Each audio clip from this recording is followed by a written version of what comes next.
Good morning, guys. Good morning, good afternoon, good evening. Depending on where you're watching me from.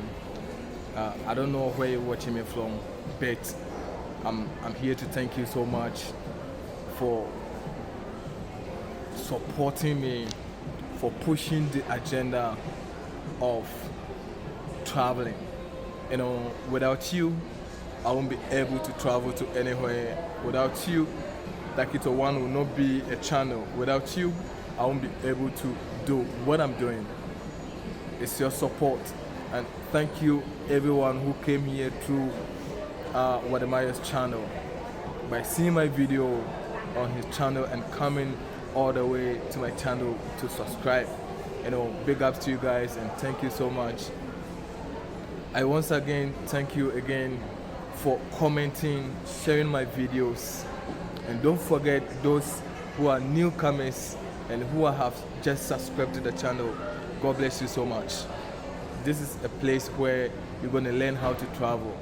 Okay, so guys, if you're a newcomer here and you are just watching me, don't forget to hit the subscribe button, click on the bell button, so that anytime I post a video, you'll be the first person to watch it or to see it, and to share, comment, and subscribe. I always say that don't forget to send me a message or comment on where you're watching me from. It motivates me a lot to get to know where people are watching me from. So let me know if you are watching me from the United States, if you are watching me from Ghana, if you are watching me from Canada, Togo, if you are watching me from Nigeria, if you are watching me from South Africa, just give a comment. I've seen a lot of people watching me from Zimbabwe, Malawi, USA, Canada, Australia. Man, big ups to you guys and thank you so much for coming into the channel. Today I'm going to tell you a little bit about how I started traveling and how everything started. Guys, traveling is not easy, but when you put it upon yourself that you want to travel, a lot of things are going to happen. Good things and bad things are going to happen to you, but you have to put it on yourself that you are ready to face it. Okay, being at immigration, being at the police, a lot of things are going to happen. Racism, although it has never happened to me before. Even when it happened to me, because how I portray things, I don't even see them as racism. Do you understand? I embrace everybody. I like everybody. I want everybody to be my friend. When you start to hate me, that's where I also begin to love you more. Do you understand? So guys, let's start. When I completed school from Ghana and I wanted to travel, the first country that I wanted to go to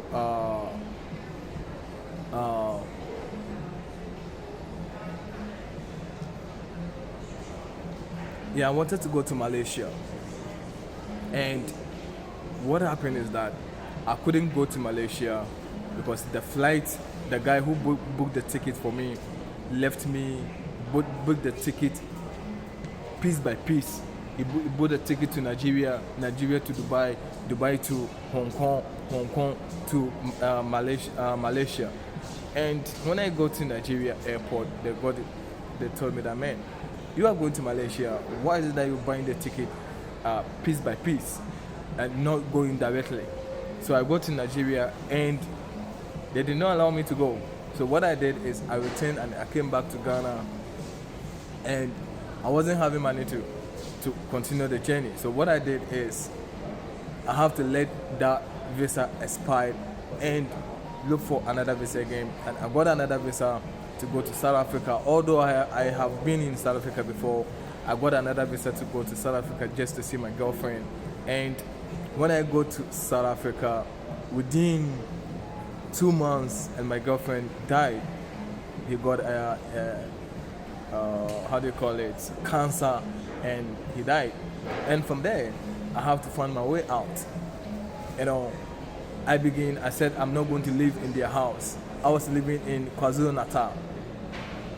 That is, if those who have been there before, there's a city in KwaZulu Natal that is called Impagani, and that is where I was living. And I was living there, and from there I left. I said, no, I'm going to Joburg because that's where I can get a job and, you know, start my life. Because that girl was doing everything for me. I wasn't paying rent, I wasn't paying anything. She was doing everything for me. She was like my angel, and, you know, she passed away. So I began to just face the life myself. So I went to Joburg looking for a job without knowing anyone in there. And when I got in there, since I don't know anyone in there, I started sleeping on streets. And I was living on streets for almost about 2 weeks until I got one Ghanaian guy called Mr. Akole, and he was having internet cafe. So I always go there, and when I got there, you know, he wasn't there, but his brother, his junior brother, Divine Akole, was there. So when I got there, I said, man, is there any Ghanaian person living here? He said, where are you from? Are you a Ghanaian? I said, yeah, I'm a Ghanaian. I said, man, wait for my brother. My brother would love to see you. And, you know, his brother came, and, you know, because he doesn't know me, although I'm from Ghana, he doesn't know me, he doesn't even want to see my face. You know, so I begin to go there every morning because I was living on street. I was living on street. When I say street, I was living on street. Put my things somewhere that no one would see it. Then I'll be living under a bridge, and that's where I was living. And later on, I got somewhere that is within the Divine shop. I was living there. I got to live there for about a week, and I was living there whilst it was a winter time also, very cold, and I was sleeping only on the floor. I just put some carbon paper on the floor, just sleep without blanket, nothing, and very cold. I thought to myself, one day things is going to change. One day things is going to change. And hold. The Mr. Akole saw me how I was helping them at the cafe without even charging them anything. He said, man, where are you living? I said, I'm living on the street. He said, okay, then I want you to come and live in my house. I've already spoken to my wife, so I want you to come and live in my house. So I went to his house. I was smelling because almost about 2 weeks, no bath. I was smelling, so, you know, they begin to, when I was working, they begin to pay me they pay me every week. So I started to use that money to buy things, dresses, and throw the old ones away. So guys, whatever journey you are going through, whatever struggle, the challenges, I always tell you that it's not going to be a permanent. Things is going to change. Who knows that I will be able to travel to different places? Who knows that I'll be able to even get to this stage? Although I haven't gotten anywhere yet, but the focus and the dream and the ambitions is not just being at where I am now. I have a big dream. I have a focus that I know that one day we're going to get there. If I'm not able to finish all the story, the part 2 will come. So guys, I started working with them, and, you know, I learned a whole lot of things: computer programming, I learned websites, I learned graphic design, that's CorelDRAW, Photoshop, I learned editing, a whole lot of things that I learned from there. And the man taught me a lot as well, because when I want to do something, and he's not going to teach you, but he wants you to just try your hand on it. As soon as you got to know that you are trying something, but that's not how it's supposed to be, then he then come in and teach you, no, don't do it this way, do it in that way, do it in this way, do it in that way. And that you got to know that I'm ready to learn, and he began to teach me a whole lot of things. I worked with him for almost about 2 years once I was living under his umbrella. And from there, he told me that, man, now where you've got into, you can do everything on your own. So what I did is I opened my own shop, started working for myself, and from there, I got money, and when I got money, I began to invest it into traveling. I said, man, this is what I want to do. I started traveling long because, I have a whole lot of passion to travel, passion to teach people, to motivate people on how they can travel, how they can do things on their own. Because in South Africa, I was having 24 hours internet. So I go online, just learn. So guys, if you want to do something, don't be scared to learn. Don't be scared to go on to learn. YouTube is there. Watch my videos. I'm going to give you all the details about how I was able to travel. Man, let me continue.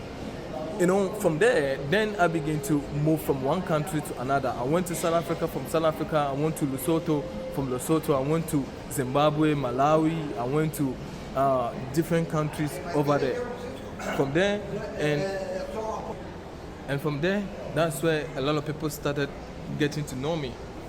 I wasn't posting any videos on YouTube, but then I was just recording the videos as a passion. Do you understand? And from there, I decided to go to Panama. I went to Panama Embassy. I got a visa. Although I was having a company in South Africa, I did not show them that I was having a company because I wasn't having a permanent residence. I was having only I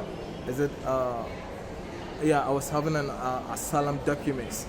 Because when I went there in South Africa, there's no way you're going to get permanent residence. It's difficult. So I just went in, applied for an asylum, and I got it. Even how I got it is another story altogether. And from there, so when I was leaving, I told them I'm going to Panama, and when they got to know that I wasn't having documents in there, they told me I can't travel. So I have to go back to Ghana and travel from Ghana. So guys, the part 2 is coming. So watch out for the part 2.